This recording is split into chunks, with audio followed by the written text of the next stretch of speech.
In this section, we will be discussing how to fill out the basic metadata at the top of every template. The metadata can be found between the header information tags that are at the top of the template. The first thing you'll see in these header tags is the assignment title. The assignment title is optional, but it will help to tell the taggers when they tag this content what each item should be named, and this name will often be displayed to the user, so it is good to have it mean something. In this case, you could do something like Chapter 5 test, which would tell the user that they are in the test for Chapter 5, and then every question would be Chapter 5 test.1, Chapter 5 test.2, depending on what question they were at. Or it could be something more descriptive of the actual content that is in the assignment. One option would be something like biopsychology and the human brain, if you were doing the entire assignment on that. The next few items are truly metadata that we use more for placement of the items than it is for items content that will actually go into the product, but it's still good for us to have this information. The author would just be the last name of the author. So it could be something like Schultz, or it could be something like Schultz Hyman. It can be pretty much anything you want. That just, again, will help us to track back if we need to figure out where this content came from. The print ISBN here is truly the core print ISBN that this content is related to. If there is no core print ISBN, it could also be the IAC of the product that this will feed into. So in this case, it just needs to be some 13-digit ISBN that is associated with the content.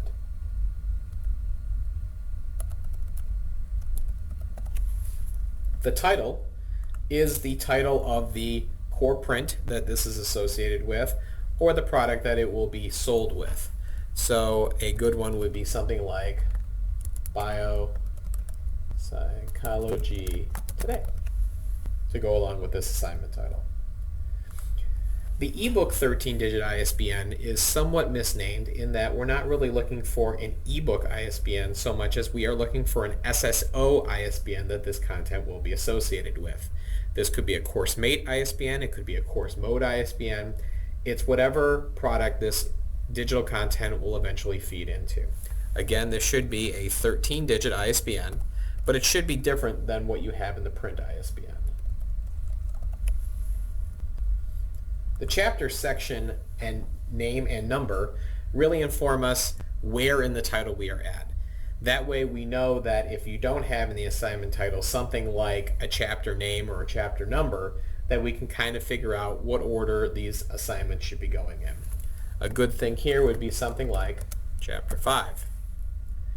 The section number could be something like 1.1, and this would tell us that we are in Chapter 5, Section 1.1, and then all of the questions will feed off after that.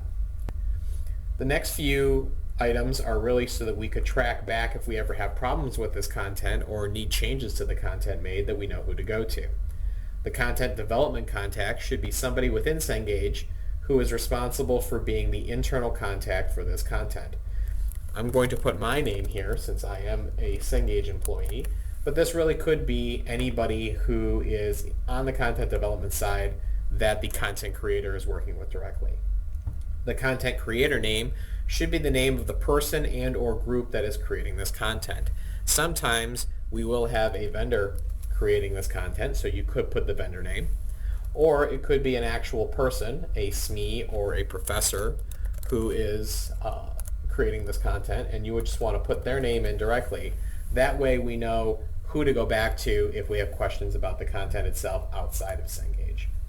Finally, we would put in a creation date.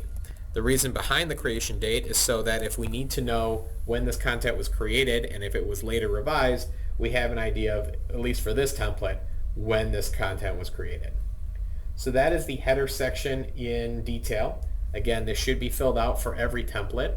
If you're doing multiple templates for the same title, you can copy and paste this from template to template since most of the information is going to be the same. The only things, of course, that would be different across templates would be the assignment title and possibly the chapter, section, name, and number. Otherwise, you pretty much reuse this across the board.